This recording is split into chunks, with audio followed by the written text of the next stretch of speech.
आप सभी का अपने चैनल सनातन हिस्ट्री में स्वागत है। आज हम इस वीडियो में कार्तिक मास के 28वें अध्याय के बारे में सुनेंगे। तो चलिए शुरू करते हैं। जय कार्तिक भगवान की, जय तुलसी माता की। धर्मदत्त ने पूछा, मैंने सुना है कि जय और विजय भी भगवान विष्णु के द्वारपाल हैं। उन्होंने पूर्व जन्म में ऐसा कौन सा पुण्य किया था जिससे वे भगवान के समान रूप धारण करके वैकुंठ धाम के द्वारपाल हुए? दोनों पार्षदों ने कहा, बहन, पूर्व काल में तृणबिंदु की कन्या देवहूति के गर्भ से महिषी कदम्ब की दृष्टि मात्र से 2 पुत्र हुए।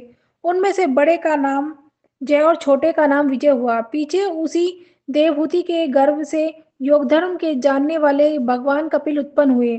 जय और विजय सदा भगवान की भक्ति में तत्पर रहते थे। वे नित्य अष्टाक्षर मंत्र का जप और वैष्णव व्रतों का पालन करते थे।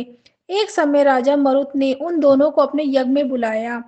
वहां जय ब्राह्मण बनाए गए और विजय आचार्य। उन्होंने यज्ञ की संपूर्ण विधि पूर्ण की। यज्ञ के अंत में अब अभ्यस्थान के पश्चात राजा मरुत ने उन दोनों को बहुत धन दिया। धन लेकर दोनों भाई अपने आश्रम में आ गए। वहां उन धन का विभाग करते समय दोनों में परस्पर लांग टांग पैदा हो गई। जय ने कहा, इस धन को बराबर बराबर बांट लिया जाए। विजय का कहना था, नहीं, जिसको जो मिला है वह उसी के पास रहे।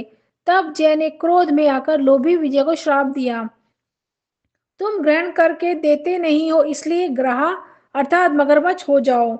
जय को शाप को सुनकर विजय ने भी शाप दिया, तुमने मद से भ्रमित होकर शापों दिया है, इसलिए तुम मां तंग अर्थात हाथी की योनि में जाओ। तत्पश्चात उन्होंने भगवान से शाप निवृत्ति के लिए प्रार्थना की। श्री भगवान ने कहा, तुम मेरे भक्त हो, तुम्हारा वचन कभी असत्य नहीं होगा। तुम दोनों अपने ही दिए हुए शापों के को भोगकर फिर से मेरे धाम को प्राप्त होगे। ऐसा कहकर भगवान विष्णु अंतर्धान हो गए।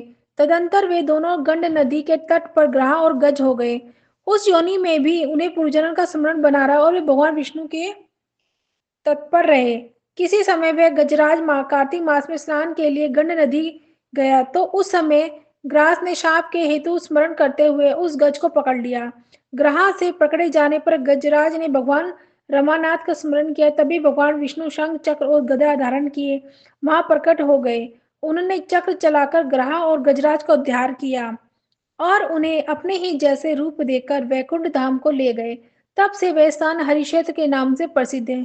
वे ही दोनों विश्व विख्यात जय और विजय हैं, जो भगवान विष्णु के द्वारपाल हैं। धर्मदत्त, तुम भी ईर्ष्या और देश को भगवान त्याग करके सदैव भगवान विष्णु के व्रत में स्थिर रहो।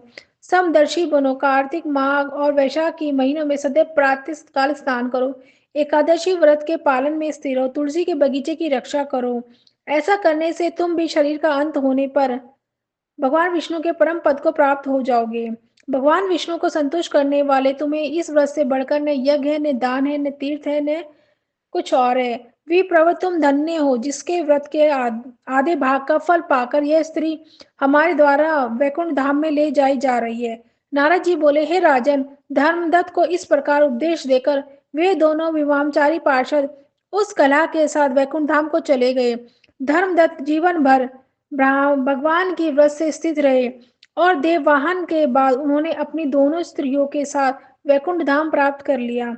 इस प्राचीन इतिहास को जो सुनता है और जो सुनाता है वह जगत गुरु भगवान की कृपा से उनका सानिध्य प्राप्त कराने वाली उत्तम गति को प्राप्त होता है।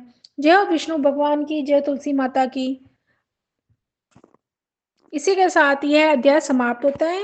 अगला अध्याय देखने के लिए आप हमारा नेक्स्ट वीडियो देख सकते हैं। अगर आपको ये वीडियो अच्छा लगा है तो प्लीज लाइक शेयर सब्सक्राइब जरूर करें। सनातन धर्म की जय हो, अधर्म का नाश हो, धर्म की जय हो और आप सभी के जीवन मंगलमय और सुखमय हो।